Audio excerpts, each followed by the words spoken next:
chapter 46 tonight. And the next few chapters, all the way through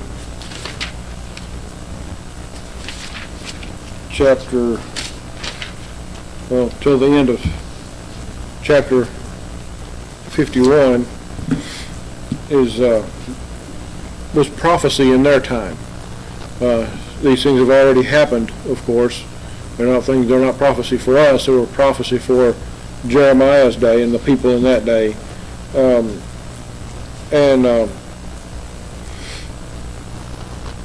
Mostly for the people that he was with. Remember, there was a small remnant. Even after Egypt fell, there was still a small remnant that escaped. But this first chapter, chapter 46, tells of what is about to happen in Egypt, and it's something that they will see surely in their lifetime. And the rest of the chapters that they see also, but we're just going to concern ourselves with Egypt tonight. I don't want to get into the others until we get to them. Remember, we studied the last couple of chapters. We studied where Johanan and his band and people that had joined them had defied God and went to Egypt instead of staying in Judah. And because of that, because God's people had disobeyed him, he's going to bring judgment on Egypt. And if you go back and read it, and if you want to go back and read it later, and he talks about some of it tonight too in this chapter, but the main problem was that when they went to Egypt, they followed after the false gods of Egypt. And they took the false gods that they had been worshiping in Israel, they took with them. There's many different ways that they disobeyed God, in other words. It wasn't just the fact that he told them not to go there and they went anyway. That wasn't all of it. There were other things. They took up with these false gods. Remember, we talked about the Queen of Heaven that they referred to, that they began to worship. Well, they had been worshiping for some time, but it comes back up again when they go to Egypt. That Queen of Heaven that's referred to, Ishtar, there's in our day and time, Mary, the Mother Mary that they refer to, is Queen of Heaven worship. Almost every heathen nation that I know about had some form of that deity. It's called by different names at different times through history, by different peoples. It was called by different names, but it was very similar, and it was always referred to as the Queen of Heaven in all those cultures. So it was nothing new. Remember Jeremiah and there's other men in the Old Testament and the New Testament both that talked about how these false gods went all the way back to Noah's day. And certainly, especially those that came out of Babylon, remember the Tower of Babel. That's where a lot of it began, or a lot of it, well, when the Lord divided the languages there, and the people separated themselves from each other when they couldn't speak each other's language, it spread like wildfire across the rest of the world. Those false gods out of Babylon. So, just a little history lesson there in all that. Now, let's start with verse 1, chapter 46 and verse 1. The word of the Lord which came to Jeremiah the prophet against the Gentiles.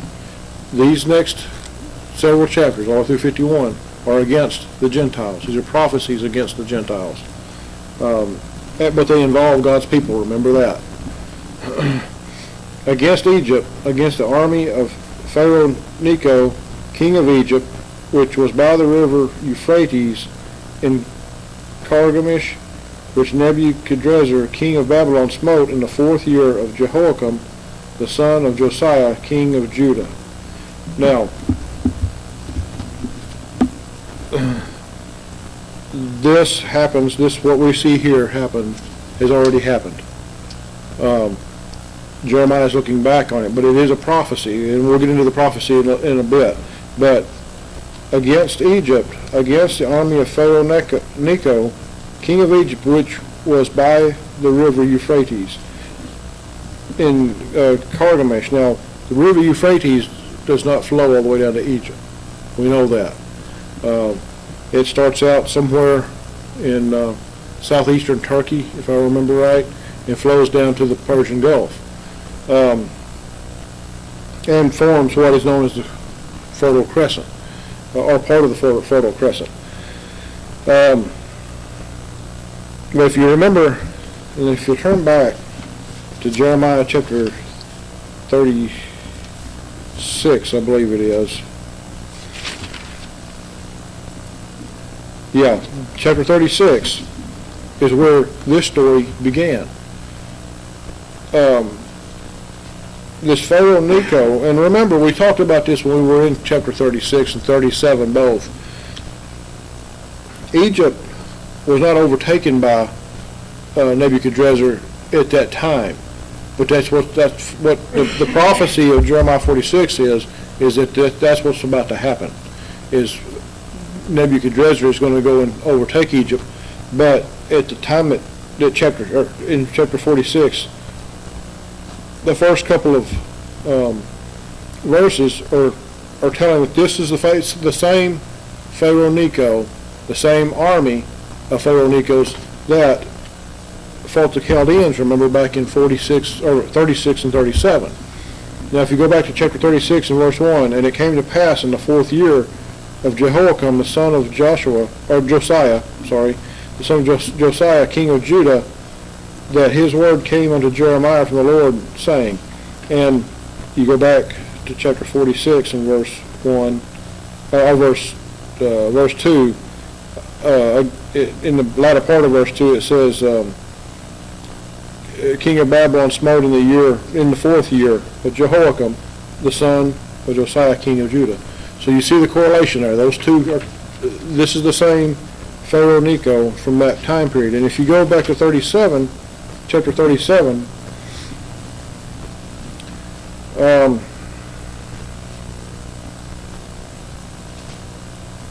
and verse 5, and 37 is just a continuation of 36. So this is the same time period. The same Zedekiah, son of Josiah, is still king, and it's still the 4th year of his reign. Verse 5 says, then Pharaoh's army was come out of Egypt, and when the Chaldeans that besieged Jerusalem heard tidings of them, they departed from Jerusalem. So remember when we studied that part, and I don't want to get too much into chapter 37 again because we've already been there, but remember the Egyptian army came out, and there's a little discussion on that between historians, that some say that they came across land and got close enough to what was going on in Jerusalem by the Chaldeans that the Chaldeans were concerned and went and run them out of the country. Some say they came by ship, and not only did they run them out of the country, but there was a small battle fought where Pharaoh's army was defeated, but they weren't annihilated, and they were allowed to escape and go back to Egypt. And that was the same Pharaoh that we're talking about in chapter 46. So if you turn back to chapter 46, Pharaoh Necho was, he's not named in chapter 37, but this is the same Pharaoh. And this is his same army, what was left of his army. So verse 2 says, let's go back up to verse 1. The word of the Lord which came to Jeremiah the prophet against the Gentiles, against Egypt. Now we're just going to do, like I said, just do Egypt tonight. Against the army of Pharaoh Necho, king of Egypt, which was by the river Euphrates in Carchemish. And this river Euphrates, this Carchemish, if I'm understanding right, it's close to where the Euphrates River starts, what is now southeastern Turkey, northern Syria, in that area. Which Nebuchadnezzar, king of Babylon, smote in the 4th year of Jehoiakim the son of Josiah, king of Judah. Order ye the buckler and shield, and draw near to battle. Harness the horses, and get up, ye horsemen, and stand forth with your helmets. Furbish the spears, and put on the brigadines. Wherefore have I seen them dismayed, and turn away back? And their mighty ones are beaten down, and are fled apace, and look not back, for fear was round about, saith the Lord. Let not the swift flee away, nor the mighty men escape. They shall stumble and fall toward the north by the river Euphrates. Who is this that cometh up as a flood, whose waters are moved as the rivers? Egypt riseth up like a flood, and his waters are moved like the rivers. And he saith, I will go up and will cover the earth. I will destroy the city and the inhabitants thereof. Which city is that? Well, I believe he's talking about the city of Babylon. Pharaoh got the big head, in other words. He got prideful and thought he had a bigger army than Babylon had, or the Chaldeans had. And if you remember, the Chaldeans they've been at war for a very long time, several years. They've been at war not just with Israel and Judah, but with other nations around them. They've been on the move. They've taken over that whole part of the world. Egypt, at least humanly speaking, for their day, Egypt was probably just a little bit too far for them to go, because in their day they didn't have trucks. You know, they didn't have the military we have today. They didn't have our modern technology. Their modern technology was on foot mostly, in chariot, and some horses. But you look at that time period, the whole army didn't travel on horseback. It was impossible. You had hundreds of thousands of men, sometimes millions, depending on who the nation was. They were on foot. They were foot soldiers. So Egypt has, and this is where, if you remember back in chapter 37, and without going back there, I'm going off my memory here on what we studied there. They didn't go this far north. From the threat was in Judah at that time, back in chapter 37. So Egypt had gone to Judah. Some say they were there seeking an alliance with the Chaldeans. Some say they were there to fight them. Everything that I've seen on that battle that took place there, you really can't tell. It does look as though they were there peaceably and were there not to defend Israel or Judah, but that they were there kind of watching to see what was going to happen. They weren't there to attack anybody at first. It was the Chaldeans who come out. When the Chaldeans came out and met them, for whatever reason, there was some saber rattling, if you will, and somebody fired the first shot. Unintentional.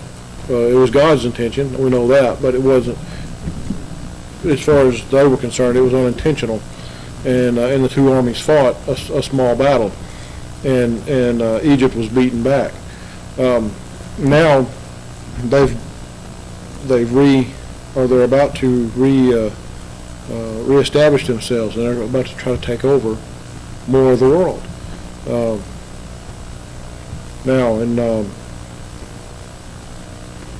He calls Egypt, says they're going to rise up like a flood. Their army is going to be a huge army, and we'll see what in the next few verses what he means by that. the city they seek to destroy, like I said, I believe is Babylon. I think their intentions were they were going up to the Euphrates and they were going to come down the river and attack Babylon itself. Now back in verse 9, come up ye horses and rage ye chariots, and let the mighty men come forth, the Ethiopians and the Libyans that handle the shield, and the Lydians that handle and bend the bow. For this is the day of the Lord of God of hosts, a day of vengeance, that he may avenge him of his adversaries, and the sword shall devour, and it shall be satiate, and made drunk with their blood, for the Lord God of hosts hath a sacrifice in the north country by the river Euphrates. Now, notice back in verse 9, Egypt, it says, ye horses and rage ye chariots, let the mighty men come forth, the Ethiopians, the Libyans, and the Lydians. A custom in their day with an army was when they conquered a nation, they took on the mighty men of that nation as part of their army. The Romans did the same thing when you get over to Christ's day when he was on the earth. The Romans did the same thing. You had men in the Roman army in Jerusalem that were Jews. There was they may not have held that high a rank in the army, but they would try to, the nations would try to take over a land. Now, Babylon was a little different. They took the people captive and took them back to Babylon. But the Greeks and the Romans, some of these others, it looks as though Egypt was doing the same thing. They would go to a country, they would take it over, they would incorporate the mighty men, the army that was left, into their own army. And they would, according to this, it looks as though the Ethiopians and the Libyans knew how to handle shields. That was their expertise. That's what they had been trained in. The Egyptian army took advantage of that. They used those men. The Lydians were men who were good with bows and arrows, and they took advantage of that. They incorporated those other nations' mighty men into their army.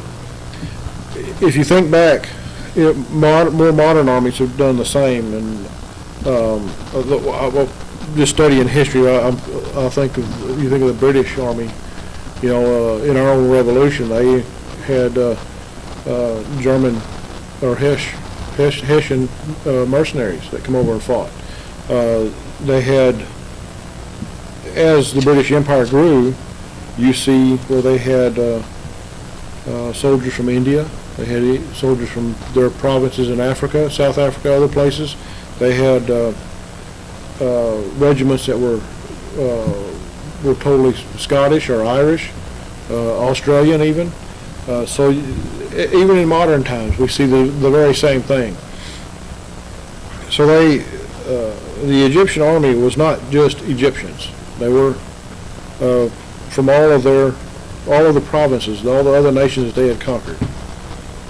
And I tell you all this because when we get to it here in a bit, we'll look back and we'll see what happens. Verse 11, go up into Gilead and take balm, O virgin, the daughter of Egypt. In vain shalt thou use many medicines, for thou shalt not be cured. Now, Gilead is a city, a region in Israel. There was a balm that was a fragrance, but it was used as a medicine in their day. There's songs written about it. There's poems. There's other scriptures to talk about it. But this balm had healing powers. In other words, it was good for medicine, for wounds.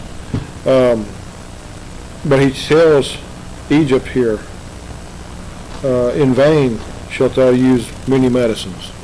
You go to Gilead. It was world renowned for this balm that they made there. But it's not going to do any good. He says, for thou shalt not be cured. They're not going to be cured. Their wounds, their war wounds, are going to be terminal. Verse 12, the nations have heard of thy shame, and thy cry hath filled the land. For the mighty man hath stumbled against the mighty, and they are fallen both together. The word that the Lord spake to Jeremiah the prophet, how Nebuchadrezzar, king of Babylon, had come and smite the land of Egypt. So he didn't smite. Remember, here's where there's a little confusion too with some people. I think that this is telling the same story that we saw back in chapter 36 and 37. It's not, because back then he just smote the army. And if you go back in chapter 46, back to verse 2, he says that. He says, against Egypt, against the army of Pharaoh Necho, king of Egypt, which was by the river Euphrates in Carchemish, which Nebuchadrezzar, king of Babylon, smote in the 4th year of Jehoiakim, the son of Josiah, king of Judah, against the army. It's just the army there. But when you get over to verse 13, he smites the land of Egypt. And remember, Jeremiah's already told us in, I believe it was in chapter 43 and 44, that God was going to destroy Egypt and the whole land, not just the army. It was going to be all the people who were going to be affected by it, by God's wrath. And it was because the children of Israel, the remnant from the children of Israel, had gone there against God's command. Verse 14, declare ye in Egypt, and publish in Migdol, and publish in Noph, and in Telphanes, say ye, stand fast, and prepare thee, for the sword shall devour round about thee. Remember, these 3 places are the places in Egypt where those people that came out of Israel, that's where they settled. So they're going to witness all this carnage. Verse 15, why are thy valiant men swept away? They stood not, because the Lord did drive them. Because the Lord did drive them. Because the Lord's in control of is in control of this whole situation. The Lord's in control of this battle. The army that the Lord wants to win is going to win this battle. That's his intentions. So it doesn't matter how valiant the men are from Egypt, they're not going to win. It doesn't matter if Egypt, some say, and I don't know the numbers, some say that Egypt outnumbered the army of Babylon. But they're not going to win. Verse 16, he made many to fall. Yea, one fell upon another, and they said, arise, and let us go again to our own people, and to the land of our nativity from the oppressing sword. They did cry there, Pharaoh king of Egypt is but a noise. He hath passed the time appointed. As I live, saith the king, whose name is the Lord of hosts, surely as Tabor is among the mountains, and as Carmel by the sea, so shall he come. Now, the army, they're going to fall one upon another, he says. When they're killed, they're going to fall on each other. Their bodies are going to fall on each other. It's going to be a very bad scene. And the ones that are left, it says they're going to say, arise and let us go again to our own people and to the land of our nativity from the oppressing sword. So the army is going to give up and try to retreat and go back to their homeland, back to Egypt. And he says, Pharaoh, king of Egypt, is but a noise. In other words, they're not going to listen to him. He's just talking to the wind. When he tries to stop them, they're going to flee back anyway. And then it says, he hath passed the time appointed. What does that mean? He died. He's been killed. But was he killed in battle? Looks like it, probably. But his time to go is past. Then it says, as I live, saith the king. And this is not Pharaoh. This is not the king Pharaoh. This is not the king of Babylon. Notice the word king, the K is capitalized. This is the king of heaven. This is the King this is the Lord himself. And he says that, whose name is the Lord of hosts. Now, in verse 19, O thou daughter dwelling in Egypt, furnish thyself to go into captivity, for now shall be waste and desolate without an inhabitant. The army of Babylon is going to do to Egypt what it's done to everybody else. They're going to destroy everything. They're going to destroy all the crops. They're going to cut down all the trees. The land's going to be desolate. And look at Egypt today. Egypt is a desolate place. It's a pile of rocks. Very similar to what Israel was up until 50, 60 years ago. You know, Israel was the same way. When they first, the nation of Israel first reestablished themselves over there, it was a pile of rocks. There was nothing good there. But they've, through technology and through being taught agriculture, they're in the process of making it back like it was, or that's their goal. Egypt, on the other hand, you look over there, and it's still a wasteland. Egypt has never recovered the way Israel has. Now there are places, of course, you get around the rivers, especially the Nile, and you see vegetation, but for the most part, Egypt is a very barren place. And this old daughter, this daughter he talks about in verse 19, that's Israel. God's talking to the nation of Israel, and the ones that are in Egypt. And he says, furnish thyself to go into captivity. Why? Because the ones that are left are about to be taken captive by the Chaldeans. Egypt is like a very fair heifer, but destruction cometh. It cometh out of the north. And notice he always, when we see this phrase, out of the north, cometh out of the north, he's always talking about the army of Babylon, because that's where they come from. Also her hired men are in the midst of her like fatted bullocks, for they also are turned back and are fled away together. They did not stand, because the day of their calamity was come upon them, and the time of their visitation. And the voice thereof shall go like a serpent, for they shall march with an army, and come against her with axes as hewers of wood. They shall cut down her forest, saith the Lord, though it cannot be searched, because they are more than the grasshoppers and are innumerable. It appears here that, like Israel, like Lebanon, like Syria, like other places over there, at one time Egypt had forest. You see that?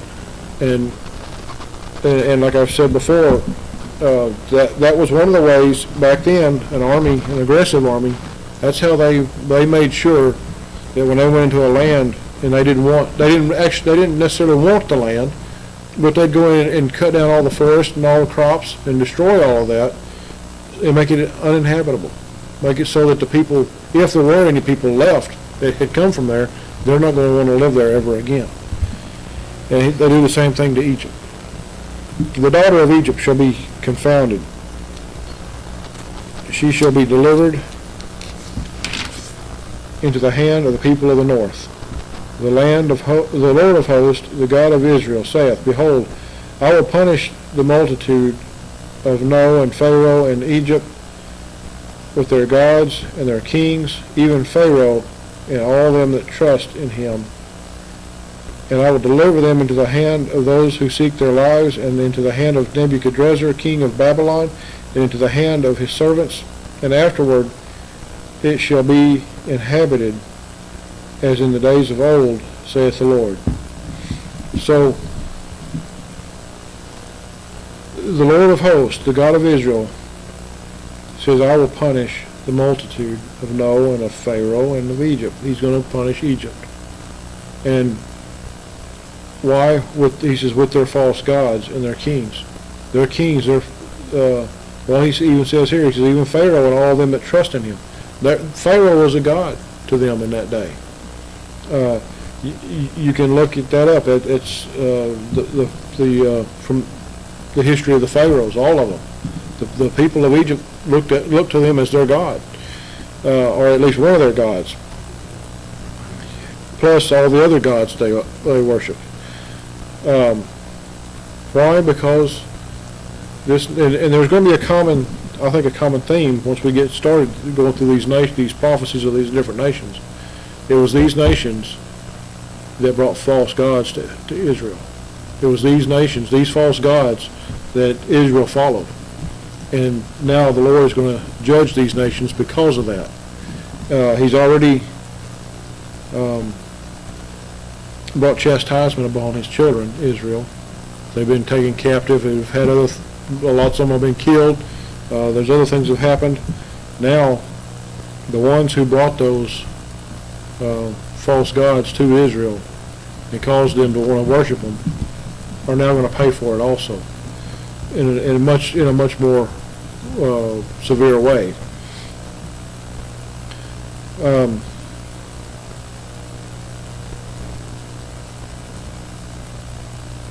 Verse 27, but fear not thou, O my servant Jacob, and be not dismayed, O Israel, for behold, I will save thee from afar off, and thy seed from the land of their captivity. And Jacob shall return and be in rest and at ease, and none shall make him afraid. For fear thou not, O Jacob, my servant, saith the Lord, for I am with thee, for I will make a full end of all the nations whither I have driven thee, but I will not make a full end of thee, but correct thee in measure, yet will I not leave thee wholly unpunished. Now this old Jacob that he's referring to is Israel, the nation of Israel. Remember that. The Lord's not going to leave them, but he says he's not going to leave them unpunished either. They're going to suffer punishment. But he also says, he says, I am with thee. Remember once they got in, they were captive and in Babylon. The Lord's there with them through his prophets, through the priests there. Not necessarily in the same way that he was when they were in their own land, but he's there with them. And he says, I will make a full end of all the nations whither I have driven thee. And that's what we're looking at here.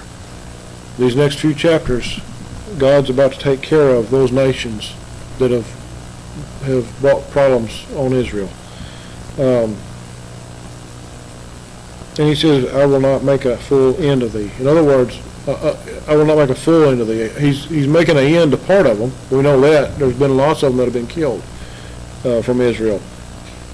But there's going to be those who are going to survive. There are going to be those who are going to live through the captivity, the 70 years of captivity in Babylon. And he says, but correct thee in measure. In other words, he's going to correct them. He's going to,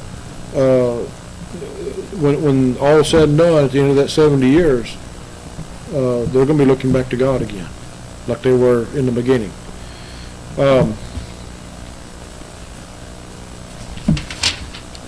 I had something else on Ethiopia and the Libyans and Lydians, but now I can't remember what it was. I know I said there was something else I wanted to look at, but now I can't remember what it was. So I guess it wasn't important, so we won't look at it tonight.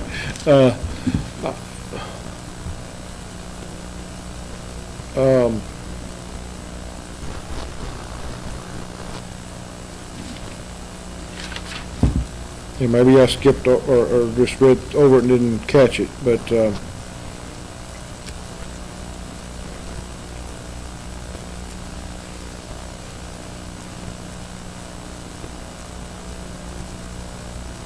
well, anyway,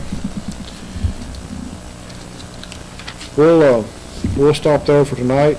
Just remember these things, and it's.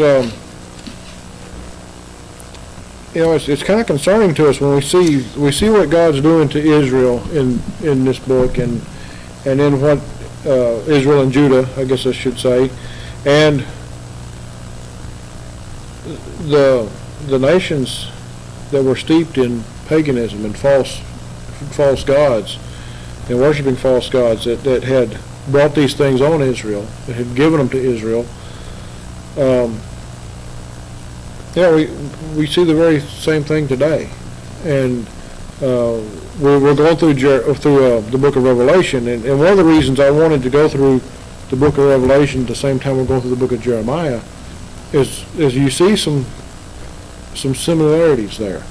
So in the book of Jeremiah, you see what we're about to see what God's going to do, and we saw one of them tonight, but what God's going to do to the nations that have brought wickedness on Israel. God's going to protect his people. He's taking them out and putting them in captivity. In other words, he's hiding them in a nation that they don't know anything about, but he's also using that nation to protect them. You know, Egypt, one reason Egypt was going after Babylon was because they knew that's where the people of Israel had been taken, and their plan was to annihilate them. Egypt's plan has been that all along, even up until today. Anybody calling themselves Israel, Egypt has a death warrant out for them. You skip over to the book of Revelation, and even after the church is called out, is raptured out, you still see that remnant. There's that 144,000 of the Jews. There's others that the rest of the world, the beast and his followers, are going to torment and persecute, but the Lord hides them. Remember that, and protects them. So there are some similarities there. Now, there's, and I know I've cautioned you this before. Don't fall for this replacement theology, as some call it, where they claim that the church has replaced Israel, or some will even say that the United States has replaced Israel out of the Old Testament. Some say that the things that go on in the tribulation are those people replaced Israel. No, that's not what that's about. Now, granted, there are things in the Old Testament, and the things that Daniel talks about, and the things that Jeremiah talks about, and Isaiah, and some of the other prophets that they talk about, that won't happen until the tribulation, when God pulls all of Israel, well, all of his elect out of Israel together during that time. There are things that those prophets in the Old Testament talked about that's not going to happen until then. Joel is another one that comes to mind. Read Joel chapter 2. It matches up with Acts chapter 2. And you see where those prophecies have not happened yet because it's not time. Some will try to confuse those even and say that they've already happened, or they're happening now, and they're not. They've not happened yet. So pay attention to both studies, and you can see some similarities. You see some things. Well, Jeremiah is in our studies already. We've already seen some places where Jeremiah, some of the things that he prophesied, haven't happened yet. They happen later during the tribulation. So we'll stop there for tonight.